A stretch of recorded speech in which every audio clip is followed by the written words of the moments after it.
샬롬, 보배성결교회 이명선 목사입니다.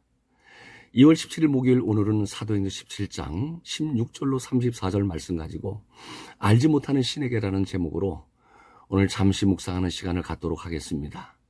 우리가 살다 보면 때때로 마음속에 의문이 일어날 때가 있습니다. 예수님도 만민이 기도하는 집인 성전 안에서 장사하는 자들의 모습을 보시며 강도의 소굴로 만들었다고 의문의 참 말씀을 하셨습니다.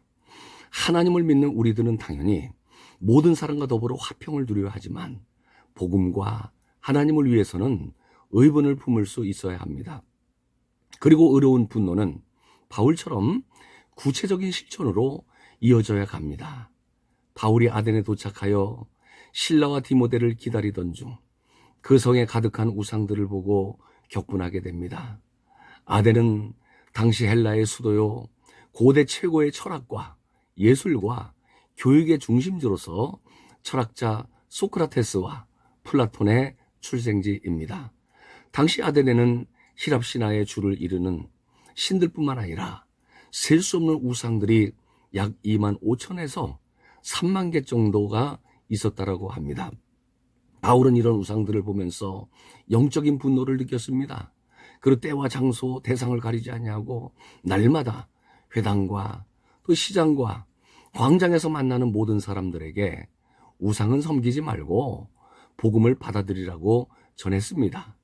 당시 쾌락주의자들이었던 에피쿠로스와 금욕주의자들인 스토아 철학자를 만난 바울은 그들에게도 예수님의 죽으심과 부활의 복음을 전하였습니다. 그러나 그들은 진리를 알고자 하는 마음이 아니라 지적 호기심에 의해 바울의 연설을 경청할 뿐이었습니다. 그들은 복음을 전혀 이해하지 못했고 바울을 향해서는 형편없는 말쟁이가 무슨 말을 하느냐라고 경멸하였고 또 다른 이방신을 전하는 사람인 줄로만 알았던 것입니다. 그들에게 붙들린 바울은 당시 재판장소로 유명한 아레오바고로 끌려가서도 복음을 전했습니다. 아덴 사람들은 종교심이 강해서 알지 못하는 신까지 섬기고 있었습니다. 바울은 그들이 섬기는 알지 못하는 신이 참신, 곧 유일하신 하나님이심을 알려주면서 하나님께서 천지를 지으시고 다스리고 계심을 전했던 것입니다. 그리고 하나님을 인간의 생각과 물질로 만들어 섬기는 것이 얼마나 어려운 또 어리석은 일인지를 설명합니다.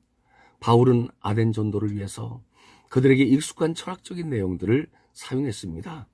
그러나 아덴 사람들이 가졌던 철학적인 지식은 오히려 십자가와 예수를 받아들이는 데에 방해가 되었던 것입니다.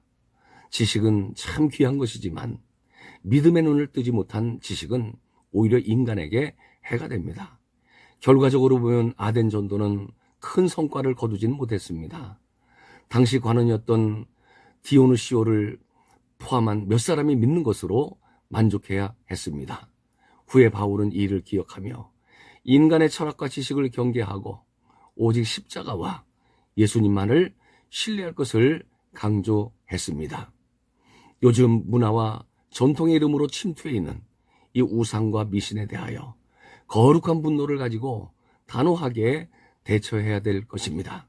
그리고 누구를 만나든지 최선을 다해 복음만을 전해서 전도의 열매를 맺으십시다. 또한 모든 것에 앞서 지식이 아닌 온전한 믿음을 가지고 오늘 성경 말씀대로 살아갈 수 있기를 축복합니다.